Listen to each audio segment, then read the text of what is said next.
topik kita pada kali ini adalah Bercanda atau perundungan di kalangan mahasiswa. Dan menurut aku ini penting banget sih dibahas, karena perundungan itu gak selalu kelihatan kasar. Kadang justru datang dari candaan, ejekan, atau komentar kecil di media sosial. Nah, dan tentunya aku nggak sendirian di sini ya. Aku ada partner ngobrol hari ini, yaitu Kezia. Halo semuanya, aku Kezia, dan hari ini aku bakal nemenin Arta buat ngobrol santai tapi tetap deep ya. Dan tentunya kita mempunyai dua narasumber kita hari ini, yaitu halo Rel. Hai. Dan satu lagi, hello Sheryl. Hai. Oke, sebelum kita masuk lebih jauh nih, aku mau lempar satu pertanyaan kecil buat kita semua. Pernah nggak sih kalian dia mulai dari hal yang paling basic dulu ya? Karena jujur, kadang orang sering bilang, cuma bercanda. Namanya juga bercanda. Padahal belum tentu biasa juga kan bagi orang lain.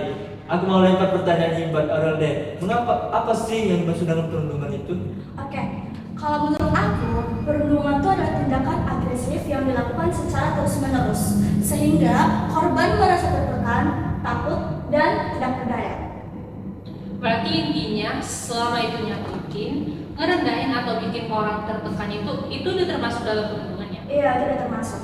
Ya, dan kadang korbannya itu nggak ngomong, jadi kita nggak tahu dia tuh sakit hati atau enggak. Nah iya, karena nggak semua korban perundungan itu memperlihatkan dirinya bahwa dia sedang dalam masalah perundungan.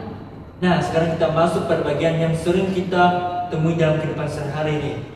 Kadang orang jelas-jelas ngomong nyakitin seorang, tapi dia menganggap itu cuma biasa doang.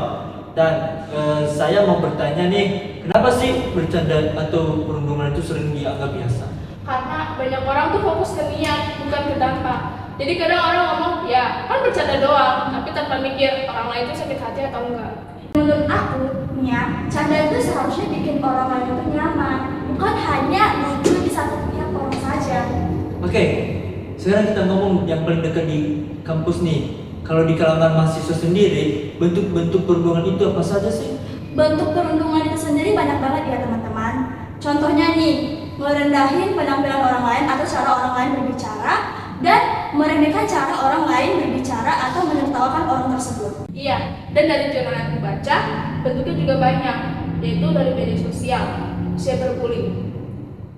Bisa berbentuk komentar kasar, walaupun sampai ke penyebaran hoax sih. Oke, sekarang kita masuk pada pertanyaan yang paling penting nih. Aku mau tanya dulu ke Aurel. Seberapa besar sih dampak perundungan bagi korbannya? Besar banget ya teman-teman, dan ini bukan lebay. Korban perundungan bisa jadi cemas, takut, overthinking, bahkan bisa menarik dari lingkungan sosialnya. Dan menurut aku ya, yang orang sering gak sadar itu adalah dampak jangka panjangnya. Karena terkadang satu ejekan aja itu dapat berdampak dalam waktu yang sangat panjang. Iya, karena tubuh bisa sembuh, tapi pikiran kan belum tentu bisa sembuh, dan itu real banget sih. Dan betul, dan ini juga kelihatan dari kasus siswa di SMA di Jember, di mana dia trauma nggak ke sekolah karena dia telah dibully oleh teman-temannya. Iya, setuju banget sih. Nah, mungkin ada juga yang mikir, kenapa sih topik ini harus dibahas? Apalagi kan kita udah mahasiswa yang katanya udah seharusnya bisa lebih paham tentang perasaan orang lain.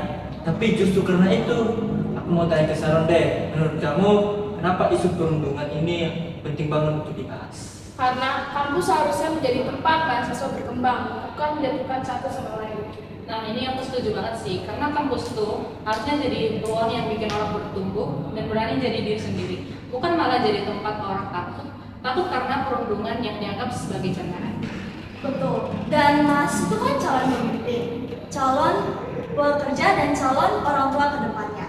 Dan kalau sekarang kita masih nganggap bullying itu sebagai hal yang biasa, berarti kita lagi ngebiasain budaya yang salah. Dan menurut aku ini penting banget juga sih, karena kadang orang mikir bullying itu cuma isu anak sekolah, padahal faktanya di umur mahasiswa lebih sering terjadi secara halus. Nah, itu dia tuh.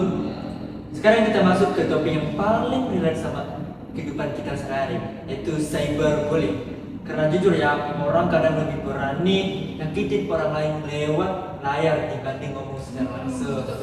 Dan yang bikin bahayanya itu, satu komentar atau satu postingan dapat menyebar kemana-mana di dalam waktu yang sangat singkat. Nah, aku mau lempar ke Aurel deh pertanyaan ini. Menurut kamu, apakah cyberbullying sama berbahaya dengan perundungan secara langsung? Sama berbahayanya ya teman-teman. Karena sekali orang dipermalukan di media sosial, itu jejaknya itu bakal tinggal di mana-mana karena bisa di-share, bisa disimpan, dan itu tidak bakal bisa hilang. Setuju. Dan kadang satu komentar jadi itu bisa dibaca ulang terus secara menerus sama korban. Nah itu sih yang paling serem karena di dunia nyata itu mungkin kejadiannya bisa selesai di tempat, tapi kalau di internet jejaknya bisa tinggal lama banget. Betul banget, so, dan ini tuh real banget karena orang bisa berani cari itu di belakang layar doang. Iya, benar banget. Dan dari berita yang aku baca, sekitar 45% orang mengalami kekerasan cyber, dan itu melalui media sosial. Dan dampak untuk orang yang mengenai cyberbullying itu bisa membuat stres, susah tidur, dan dia takut membuka media sosial. Oke, setelah kita bahas dari definisi, bentuk, sampai dampaknya, sekarang kita masuk ke pertanyaan yang paling penting nih. Apa sih yang bisa kita lakukan sebagai mahasiswa untuk mencegah perundungan dan cyberbullying ini? Kalau pesan dari aku nih ya, kita sebagai mahasiswa itu belajar mikir sebelum posting atau berbicara kepada seseorang. Setuju. Kadang kita terlalu cepat untuk berkomentar tanpa mikir apakah itu bakal nyakitin orang atau enggak. Kedua, jangan kita ikut-ikutan ngetawain orang lain, nyebarin, dan jangan milih untuk diam sebagai penonton saja. Dan kalau misalnya kita mempunyai teman yang menjadi salah satu korban bullying, kita seharusnya menjadi pendengar yang baik, dan kita tidak harus mempunyai solusi yang besar. Kita hadir untuk mendengar dan berbicara. Aku ada untuk kamu, itu sudah sangat bagus.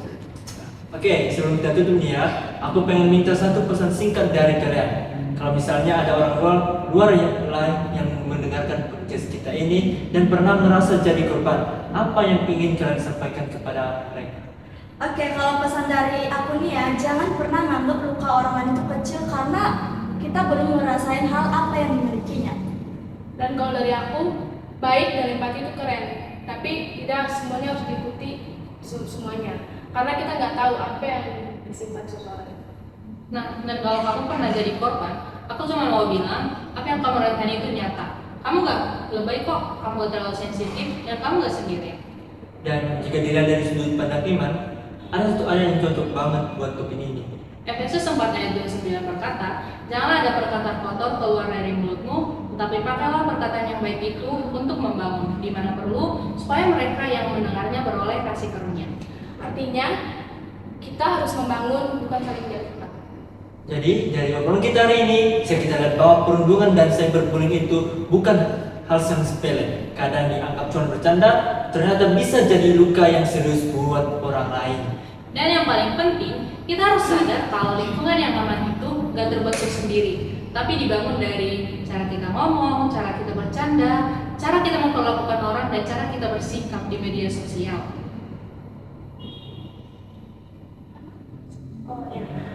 Karena satu tindakan bisa menjadi dampak yang luar biasa bagi seseorang. Dan ingat ya teman-teman, setiap orang berharga dan setiap orang berhak merasa aman. Baik teman-teman, itulah podcast pembahasan kami pada hari ini tentang bercanda atau perundungan di kalangan mahasiswa. Semoga obrolan ini bisa menjadi pengingat bagi kita semua supaya lebih bijak lagi dalam memperlakukan seseorang. Saya Arta, Aku Kezia. Aku Aurel. Aku Sharon. mengucapkan terima kasih sudah menonton podcast kami. Yesus memberkati.